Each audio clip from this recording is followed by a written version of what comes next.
Decía Alejo Carpentier: el anhelo de afianzar una cultura americana, ecuménicamente hispanoamericana, es decir, una cultura de ámbito propio, consciente de sus grandezas y debilidades, que se aplique a desarrollar sus características más estimables, a exaltar sus valores profundos, a indagar y definir sus rasgos determinativos, no puede hacerse en realidad sin una aceptación abierta e indiscriminada de las influencias que obraron sobre el hombre de América desde la conquista hasta hoy.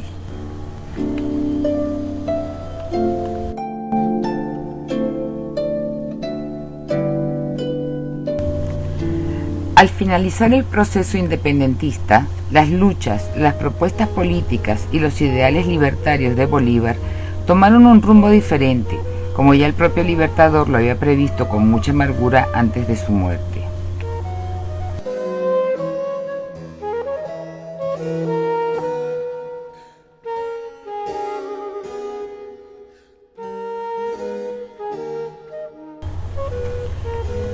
En la escena política, económica y social, el mantuanaje y la nueva clase oligárquica burguesa se desvían del proyecto emancipador original para asumir posiciones sectarias en las que la corrupción, el abuso, la explotación de la mano de obra, incluida sin duda la esclava, y el desorden en el manejo de la hacienda pública están a la orden del día. En consecuencia, el pueblo se ve traicionado y emprende reiterados alzamientos contra el nuevo gobierno, en particular contra el de José Antonio Páez, y luego contra los que vendrán alternándose paulatinamente durante todo el siglo XIX. Para ese momento existían dos tendencias claramente diferenciadas que defendían la causa de la Federación: la de los liberales, que eran comandados por el general Juan Crisóstomo Falcón y Antonio Guzmán Blanco, y la otra, la de los campesinos, liderada por Ezequiel Zamora y un grupo de civiles revolucionarios influidos por las ideas socialistas europeas. En poco tiempo, estas revueltas, aparentemente aisladas, derivarán en la Gran Guerra, la Guerra Federal, cuyo líder más notable y apreciado por el pueblo, a quien darán el título de valiente ciudadano, es Zamora, pero su vida será pronto cercenada por la traición. Durante los años siguientes al asesinato de Zamora, vencedor de la batalla de Santa Inés, el pueblo no logrará ver realizadas sus aspiraciones de tierra y hombres libres. Durante las últimas décadas del siglo XIX, Venezuela aún trataba de sobrevivir al saldo que la guerra federal había dejado, 40.000 muertos aproximadamente, y de limar las tensiones sociales acumuladas en 50 años de administraciones alternantes, conservadoras y liberales. En este caso, parecía necesario establecer un poder central lo suficientemente fuerte como para que pudiese controlar la violencia desatada en el periodo anterior. Desde 1870, con el triunfo de la Revolución Regeneradora, comienza una nueva etapa a partir de los sucesivos gobiernos de Antonio Guzmán Blanco, y es precisamente durante el guzmanato que se producirán cambios notables, especialmente en la vida cotidiana de los habitantes de Caracas, que aún conservan los no tan lejanos esquemas coloniales. Estos cambios serán más notorios en las relaciones de uso e identificación del caraqueño con su espacio vital, y por tanto, en el proceso de incorporación de las pertinaces influencias modernizantes provenientes especialmente de Europa.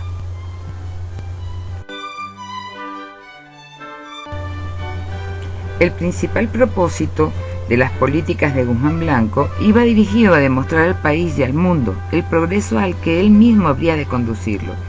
Un claro ejemplo son las festividades del centenario del natalicio del Libertador en 1883, las cuales sirvieron de justificación para lucir la incansable actividad de su gobierno en las tareas transformadoras, en obras públicas y de ornato, en pomposidad y despilfarro, fruto de su inclinación por vivir a la saga de Francia, que lo trastornaría todo, incluso el erario público. Antonio Guzmán Blanco gobernó por 3 periodos constitucionales entrelazados por 2 más cortos, que podrían calificarse como testaferros: el septenio de 1870 a 1877, al que continuó el de Francisco Linares Alcántara aproximadamente por 2 años. A este le sigue el quinquenio de 1879 a 1884, precediéndole Joaquín Crespo por otros 2 años. Y por último el bienio, conocido como la Aclamación, de 1886 a 1888, en el que Guzmán deja encargado de la presidencia a Hermógenes López. Se llevan a cabo las elecciones y gana la candidatura propuesta por Guzmán, la del doctor Juan Pablo Rojas Paul, 1888-1890, y el año siguiente muere Guzmán en París. Guzmán concentra en su entorno una suerte de anillo de hierro que lo instituye como jefe necesario, con un partido y una administración fortalecidos y aparentemente capaces de centralizar todas las energías de la nación. Logra así controlar al país y construir un modelo de proyecto nacional. Orden y progreso será la consigna sobre la cual se afianzará su política basada en los prolegómenos del pensamiento positivista. Bajo estos principios, las reformas legales que se realizaron en esos años fueron decisivas en la transición hacia el siglo XX. La población, a su vez, trató de recuperar los ideales de justicia, de igualdad y de libertad propuestos por la Federación. Esto hizo que la violencia latente en el país volviera a ser un hecho cotidiano. La recluta y las alcabalas interestatales produjeron una situación de constantes enfrentamientos que no encontraron una salida nacional, hasta tanto no apareció un fenómeno político capaz de aglutinar a todos los descontentos. José Manuel Hernández, conocido como el Mocho Hernández. Las luchas entre caudillos estaban a la orden del día, pero sin llegar a mermar seriamente el poder del ilustre americano Guzmán Blanco. También en la ciudad había con frecuencia brotes de violencia. Los estudiantes caraqueños derribaron las estatuas de Guzmán Blanco, conocidas popularmente como Saludante y Manganzón.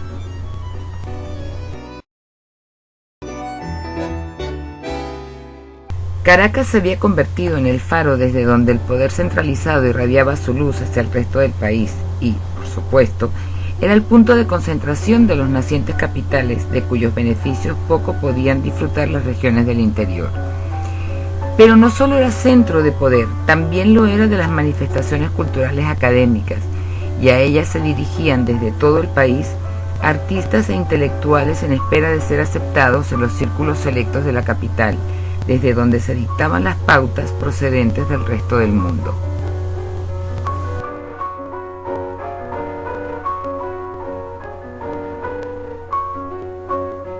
Para el momento en que Guzmán Blanco llega por primera vez a la presidencia de la República, ya poseía una buena formación y había viajado lo suficiente como para conocer, aunque solo fuera someramente, otras culturas.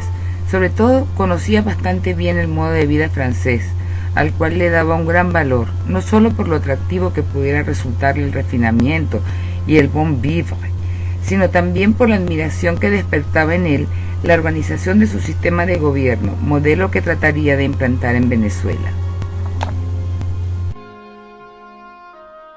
El pensamiento científico adquiere un nuevo rumbo sobre las bases de los postulados positivistas que penetran en Venezuela a través del discurso de Rafael Villavicencio, pronunciado en diciembre de 1866 en el Templo de San Francisco, con motivo del acto de repartición de premios a los alumnos de la Universidad Central.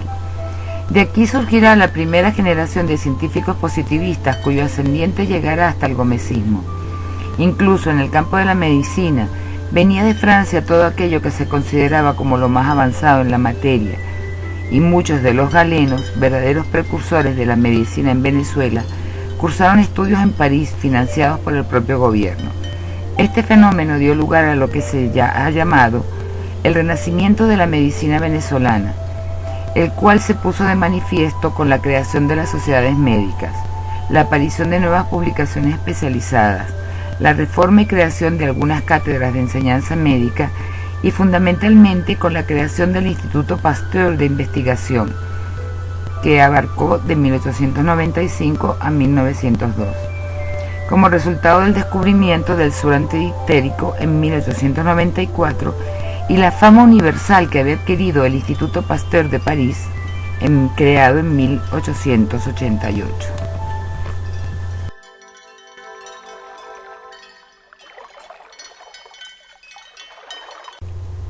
De Francia llegan tanto las ideas científicas como una significativa influencia en las artes, en la literatura y en todos los aspectos de la vida cultural y cotidiana de la ciudad, incluyendo esa suerte de imposición idiomática, aunque ya desde mediados del siglo los caraqueños usaban galicismos con cierta frecuencia. Y es la prensa uno de los principales medios a través de los cuales penetra el francés en el habla coloquial. Comienzan a editarse dos de las más representativas publicaciones de difusión del idioma, del pensamiento y de las costumbres francesas: El Cojo Ilustrado, de 1892 a 1915, y Cosmópolis, de 1894 al año siguiente. Al respecto, expresa Marisa Vanini que El Cojo Ilustrado, a lo largo de su trayectoria, representa la gran aceptación de la influencia francesa en Venezuela, no solo en el aspecto literario, sino en todas sus otras manifestaciones. Publica traducciones de las obras y noticias de los autores franceses más representativos del romanticismo, del simbolismo, del realismo, del naturalismo, del impresionismo, de la novela psicológica. Divulga comentarios o resúmenes de artículos de periódicos o revistas francesas, lo que a juicio de Andrés Mata habría de servir, por supuesto, de estímulo a la literatura nacional.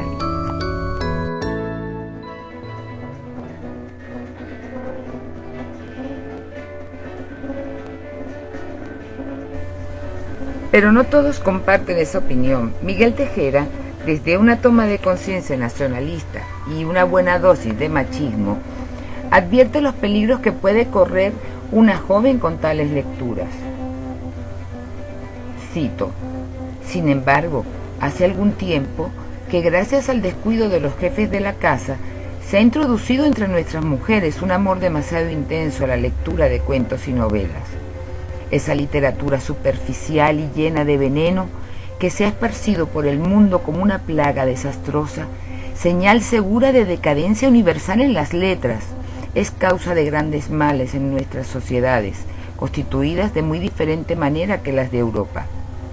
Y agrega: la mujer venezolana no es muy instruida. Cuanto se le enseña generalmente es lectura, escritura, aritmética, gramática, geografía e historia. Frecuentemente se le hace aprender el piano, algunas veces la pintura y el francés, y siempre la costura y todas las labores propias de su sexo que se conocen en el país. En la Caracas finisecular son pocos los que saben leer, y las mujeres mucho menos. En general, solamente tienen acceso a la lectura las llamadas damas de sociedad, pero a ellas están destinadas las banalidades de las crónicas de belleza, una de las cuales alcanzó gran éxito entre la población femenina, la de la baronesa Staffe, en la que podían leerse cosas como esta. Creo que era Montaigne quien decía: amo a París hasta en sus verrugas. Pase para una gran ciudad, pero nada tan feo y que desmejore tanto un bonito rostro que esos pequeños tumores llamados vulgarmente poireaux. Y por supuesto, todos esos pequeños y encantadores detalles de la toilette femenina tienen sus nombres en francés. A pesar de que los vestidos sin cuello, las ruches Pierrot y las galas de pluma están en todo su apogeo, las personas muy friolentas optan por una gran estola de encaje de Maliné. En 1898, Enrique Gómez Carrillo, en su columna permanente La vida parisienne en El Cojo Ilustrado, afirma que la mujer francesa es la más bella y refinada del mundo, lo que la convierte en paradigma a seguir por la mujer venezolana. Haciendo alusión a las mujeres de otros países, por ejemplo, Luis García Ramón, en su artículo Las mujeres de España, publicado en esa misma revista, observa con respecto a la mujer catalana que así Barcelona es la ciudad de España más parecida a las grandes ciudades francesas. El carácter serio y práctico, el espíritu perfecto de economía doméstica y las actitudes comerciales muy desarrolladas en la catalana se acercan más a la mujer francesa.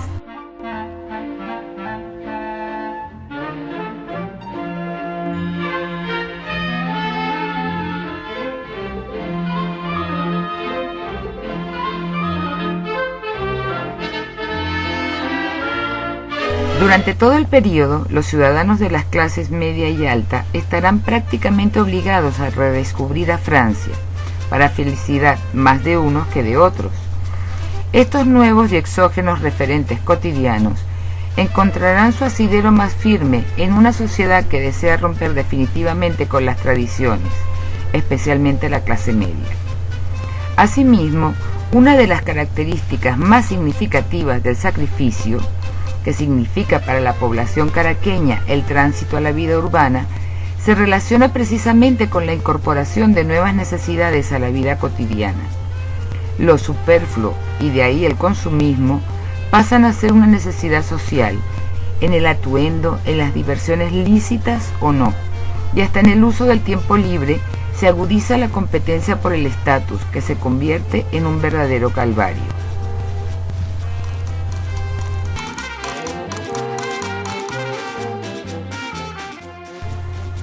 Las familias en pleno hacían lo posible para mantener las apariencias, y el vivir de prestado se volvió costumbre. No tenían para comer, pero las niñas iban a la dernière. No había quien no tuviese al menos una prenda comprada en la Compagnie Française, afamada casa de modas establecida en Caracas en 1892. Un padre de familia se queja: como cultivo tan buenas amistades, debo llenar las apariencias, aunque vacíe la caja de mi crédito. Tal es hoy la sociedad. Debo pues aviarme con todo lo nuevo. Mis hijas no me apuran por comida. No, señor. Pudieran mantenerse con alpiste. Poco importa que luego vengan la dispepsia, el histérico, las neuralgias, la tisis. Pero en cuanto a trajes, ¡ay, si llegan a faltar! La chica del 17 gasta zapatos de tapirulete, sombrero de alto copete y abrigo de petit gris, los guantes de cabredilla, medias de seda con espiguilla, y viste la chiquilla como en París. Por eso a las vecinas las da por murmurar, y al verla tan compuesta le dicen al pasar: ¿dónde se mete la chica del 17? ¿De dónde saca pa' tanto como destaca? Pero ella dice, al verlas en ese plan, la que quiera comer peces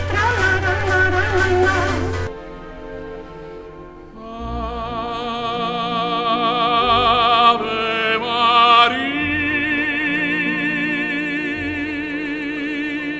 Si la niña lograba encontrar marido y contraer nupcias, era preciso organizar el trousseau, equipo completo de ropa que la novia debía tener listo para el día del matrimonio.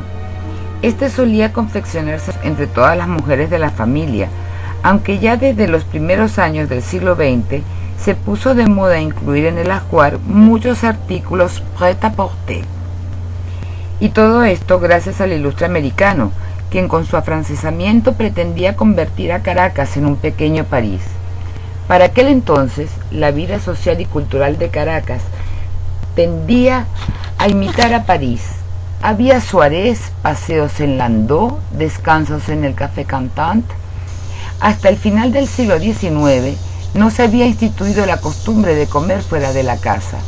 No había restaurantes, y es muy posible que haya sido en las primeras décadas del siglo XX cuando hiciera su aparición el primero en la ciudad, con la llegada de un francés llamado Pierre-René Deloffre, prófugo de Cayena, que conocía el negocio de restaurante y cabaret e instaló en Caracas uno hacia la zona de San Francisquito, y un pequeño y discreto cabaret donde se presentaban espectáculos de muy baja calidad. Por esa misma época abrió sus puertas frente a la Plaza Bolívar La Glacière, un botiquín de Carlos Zuluaga, propietario a su vez de la Francia. Asimismo, el viaje a París era el colmo del estatus, aunque no solo se va por diversión, unos lo hacen en busca del conocimiento y la formación académica, otros por exilio, pero la mayoría por glamour.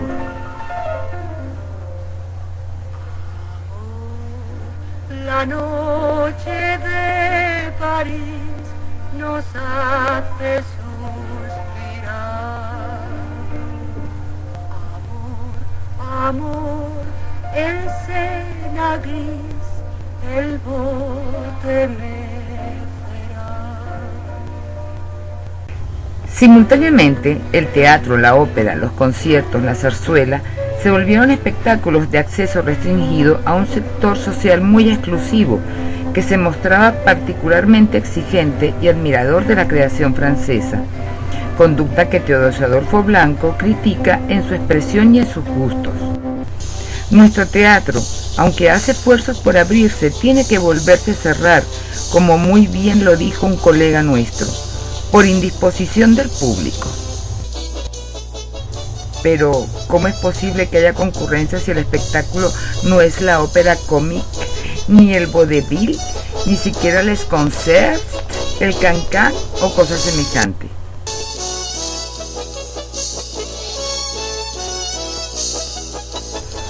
Por su parte, los diarios dedicaban algunas secciones a las novedades teatrales francesas y entre las anunciadas también llegaban algunas obras de muy escasa calidad. Y había incluso quien consideraba que atentaban contra la moral y, por supuesto, eran sujetos de la más severa censura, como el caso de esta dama que en el Cojo Ilustrado hacía notar su descontento.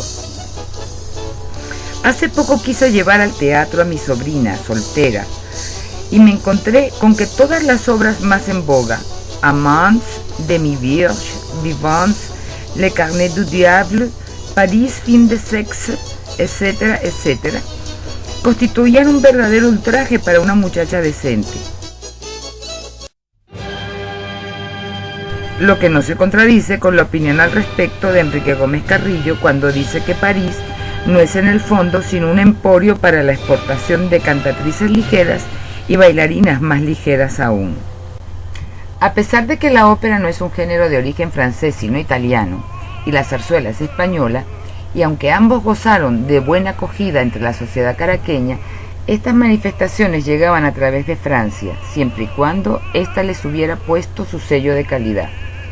La ópera tenía más importancia como acto social que como arte, a tal punto que cuando venía una compañía, la gente enloquecía de tal modo que aunque careciera de medios económicos, que les quedaba el recurso supremo de empeñar el escaparate o la cómoda, o el ceibó del comedor, o los tres a la vez, con tal de poder asistir a las funciones, aun cuando no les interesara la música, pero no desmerecer un ápice en la escala social.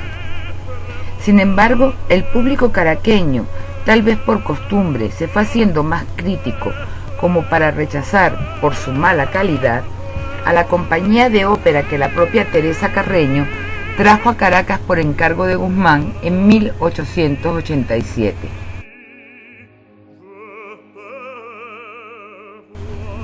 Junto al teatro, la ópera y la zarzuela, los caraqueños aficionados a la música disfrutaban de las retretas que con regularidad se daban en las distintas plazas de la ciudad, pero en especial a la que Guzmán dio la forma y carácter de Plaza Bolívar. Estas eran motivo de encuentro de las familias y de distracción y romance para los jóvenes.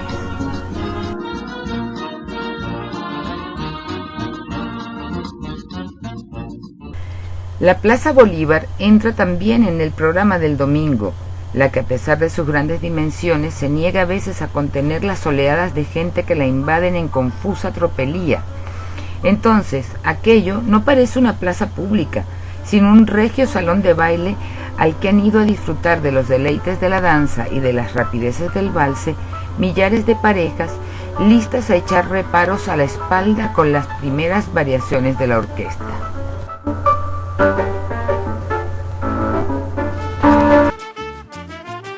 Simultáneamente, en Caracas aparecen los maviles, tan famosos como desprestigiados entre la ciudadanía. La mejor descripción del mavil es la que ofrece Alfredo Cortina. El mavil era un lugar de muy baja categoría que consistía en un gran patio techado con láminas de zinc, piso de cemento y alguna habitación grande que servía de bar. El ambiente no podía ser peor. Al fondo, una tarima servía para la orquesta que consistía en 4 o 5 músicos y uno de ellos experto en soplar el cornetín a todo pulmón. Había toda clase de bebidas, desde el popular aguardiente de caña hasta brandy y algunas botellas de champaña. A un lado estaba una vidriera de 4 caras, donde se exhibían infinidad de baratijas que los hombres obsequiaban a su pareja y a precios bastante escandalosos, pero con los efectos del alcohol pagaban tranquilamente el valor para complacer a la mujer con quien estaban. Se trataba de un sitio frecuentado por clientela masculina de todos los estratos sociales, donde se bailaba a medio la pieza, que era recogido de la oreja del caballero danzante para no perder el paso.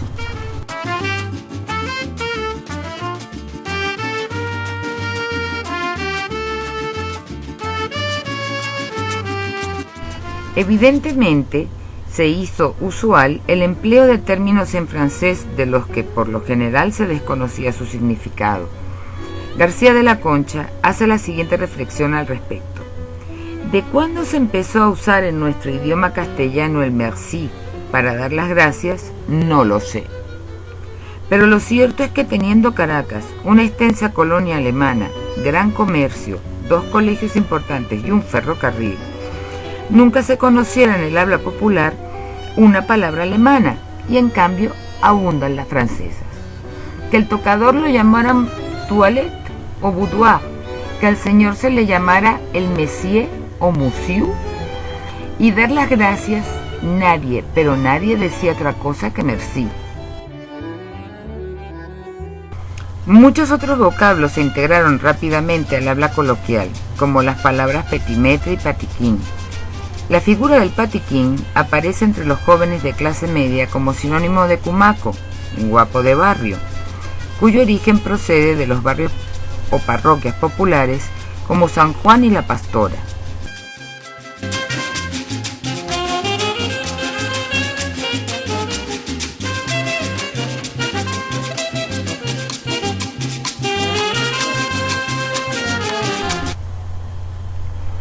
Por supuesto, el francés también se imparte en el ámbito académico.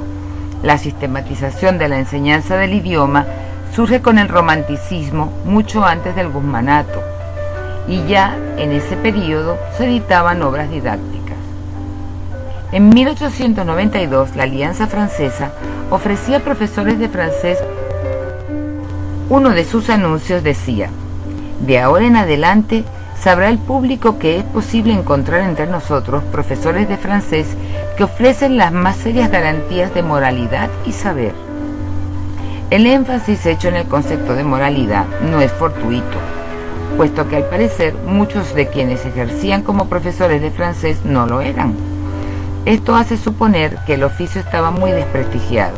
Sin embargo, al mismo tiempo comenzaron a aparecer centros educativos de origen francés como el Colegio San José de Tarbes y, por supuesto, el Colegio Francés. Entretanto, la reacción en contra de la influencia francesa en el idioma no se hizo esperar. Muchos de los intelectuales y políticos opinaban que la situación era intolerable y consideraban todo esto como una penosa circunstancia. Por ello hicieron sentir sus plumas mordaces los escritores costumbristas, quienes se encargaron de ridiculizar el uso cotidiano del francés. Como resultado de este descontento, se concibe uno de los más emblemáticos actos de resistencia cultural urbana, la celebración de la farsa conocida como la del Pinar, en la cual, aprovechándose de un pobre inocente, loco y fallido poeta, Francisco Antonio del Pino y Lamas, se parodia la pompa guzmancista. Con enorme concurrencia de público y bullicioso entusiasmo de la ciudad, fue coronado del Pino y Lamas en el Teatro Caracas la noche del 14 de marzo de 1885, con sus oradores de riguroso chaqué, con sus engolados ditirambos, con sus falsas representaciones de las letras extranjeras.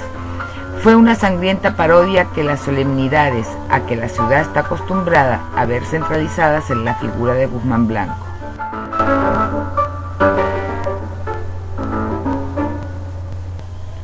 De este grupo surge la idea de publicar en 1884 el ya mencionado periódico El del Pinismo. Se trata de una parodia de la moda francesa introducida entre los intelectuales de parroquia de realizar certámenes De aquí que la del Pinada podría calificarse como el anticertamen, utilizado para protestar no solo en contra de la influencia francesa, sino también en contra de la autocracia guzmancista.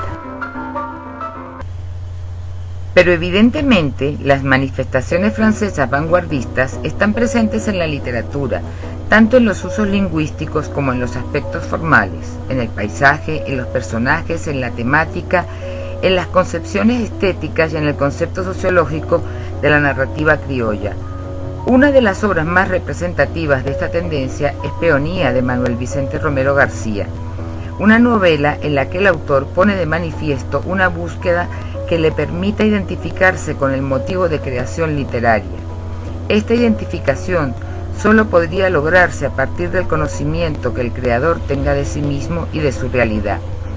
Y es allí de donde la literatura toma del positivismo elementos tales como campo, ciudad, progreso, atraso, cultura e ignorancia, creando y adoptando a la par un nuevo lenguaje conceptual que será la causa por la cual se la califique de exótica y extranjerizante.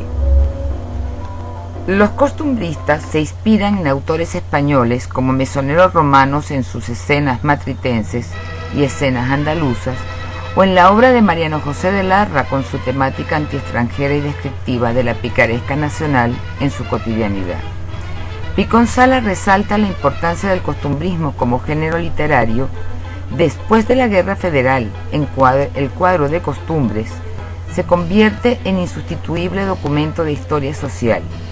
Mientras que los novelistas de la época siguen romantiqueando, escriben idilios de Corinto o tragedias venecianas, estos escritores costumbristas tratan de interpretar en las tertulias de la plaza o del café de Gato Negro, en la sorpresa de las multitudes, en esta como vida subterránea y burlona que siempre coexistió en Venezuela, junto a la grave vida oficial, el enigma y el color de nuestro proceso histórico. Y es por ellos que es otra fauna humana la que inspira a los costumbristas de fines de siglo: el vividor caraqueño, el petardista, el felicitador, el amigo de todos los gobiernos, el sinvergüenza simpático, forman el cortejo. Con autores como Nicanor Bolet Peraza, Manuel Mármol, conocido como Javino, y Pedro Emilio Coll, se cierra el ciclo costumbrista de la narrativa y tal vez también un ciclo en la vida del país, cuyo rumbo será definido por nuevas corrientes. Desde los años 40 del siglo XIX, la penetración del elemento francés en la narrativa se convirtió en la antítesis del costumbrismo, enajenando la literatura nacional y bajo cuyo manto comenzó una producción estéril y de poco valor estético. Se trata sin duda de un fenómeno generalizado en toda la América del Sur, en el que la contaminante asimilación de formas y contenidos extranjeros, más que a integrarse, tendió a desvincular a los creadores de su realidad. La respuesta tanto del costumbrismo como del humorismo no fue suficiente para enfrentar la avalancha, favorecida por un gobierno que se proponía crear en Caracas un país tropical. La producción teatral, a juicio de César Rengifo, no alcanzó sus mejores logros.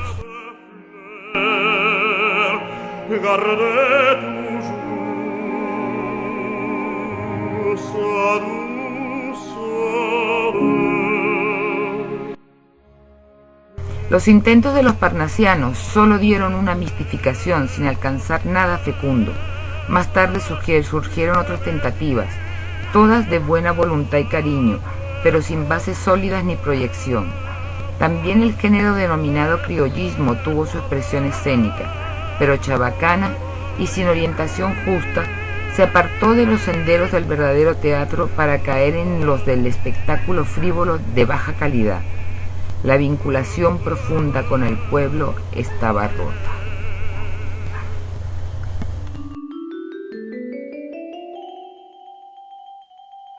Durante el período guzmancista es notable la influencia francesa en lo que se refiere a las artes plásticas. Gracias a Guzmán, muchos de los artistas tuvieron la oportunidad de estudiar en París, en donde adaptaron su creación a los cánones académicos y en la que se verá intensamente marcada la impronta del estilo de los salones franceses. Considerado como el iniciador del género heroico en Venezuela, que rompía con la tradición colonial, decía el artista Juan Lovera que el tiempo devora los más notables acontecimientos, así es preciso consignarlos a la posteridad del modo más indeleble posible. Pocos pero selectos fueron los artistas plásticos que se dedicaron a este género, en el que destaca sin duda Martín Tovar y Tovar. A través de él se intenta exaltar a los personajes más destacados de la Guerra de Independencia, a los héroes, así como las batallas importantes y otros hechos resaltantes del acontecer nacional.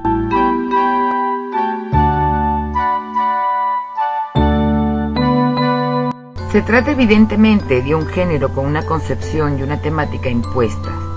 De aquí que no deba extrañar que Guzmán Blanco se convirtiera en mecenas de los artistas cultivadores del género, a quienes ofreció la oportunidad de estudiar en París, dándole a sus obras un sentido académico oficial.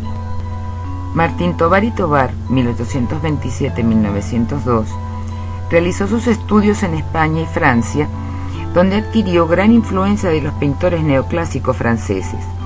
Una vez en Venezuela, es escogido por Guzmán Blanco por sus grandes dotes de retratista, oficio en el cual había tenido por maestros a Carmelo Fernández, Luis Bryan Adams y Celestino Martínez, para la formación de la galería de hombres célebres que decoraría el Salón Elíptico del Capitolio, tarea que llevaría a cabo entre las décadas de 1870 y 1880, así como el plafón del Salón Elíptico del Palacio Federal, realizado en París en 1887, una obra de gran importancia para su época en América Latina.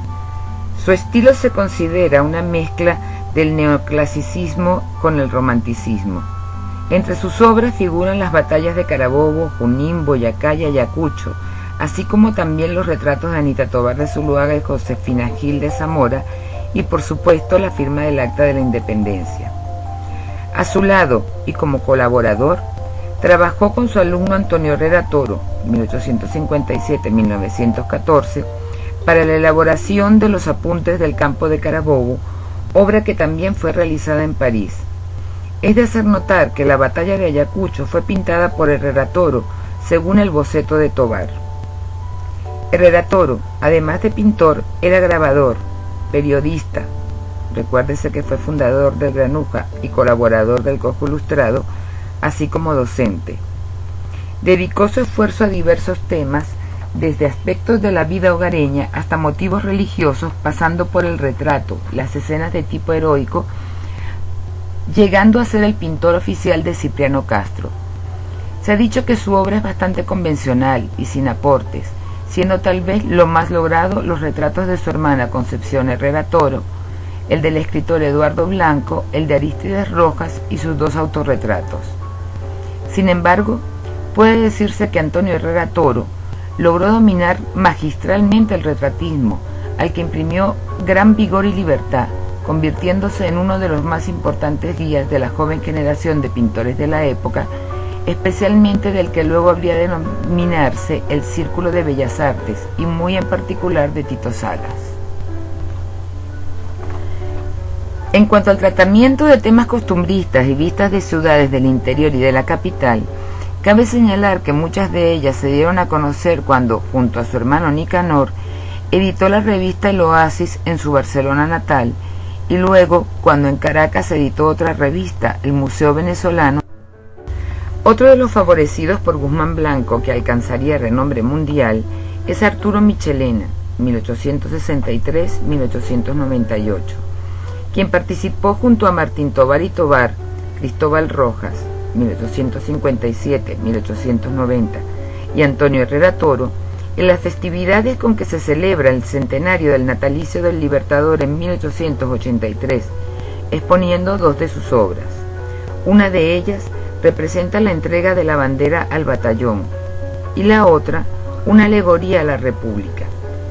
Michelena estudió en París, desde 1885 hasta 1892, donde contrajo la tuberculosis que lo llevaría a la muerte a los 35 años de edad.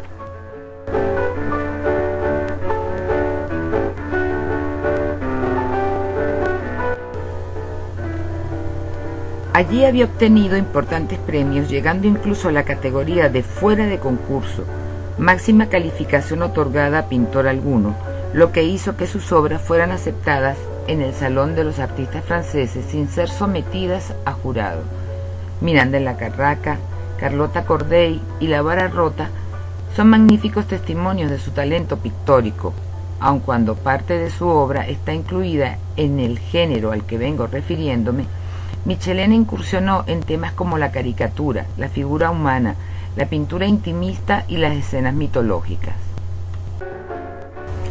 Cristóbal Rojas también estudió pintura en París en 1884.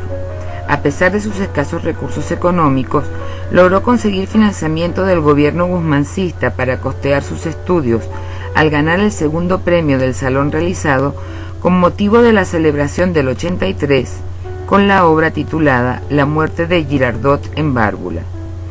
Su pintura está intensamente marcada por los estilos de los salones franceses y de manera muy especial por la tradición realista de Courbet y Daumier. De aquí que la temática de su pintura, los efectos de claroscuro y el sentimiento dramático sean predominantes. Entre sus obras más destacadas se encuentran La Primera y Última Comunión, La Taberna y El Dante y Beatriz. Esta última es de las primeras interpretaciones pictóricas de temática literaria en Venezuela. A ellos se unen los artistas viajeros como Camille Pissarro, 1851-1853, muchos de los cuales son naturalistas y científicos, quienes plasman en sus obras la vida cotidiana y los paisajes venezolanos, temas prácticamente desechados por muchos de los autores nacionales en aras del mecenazgo oficial.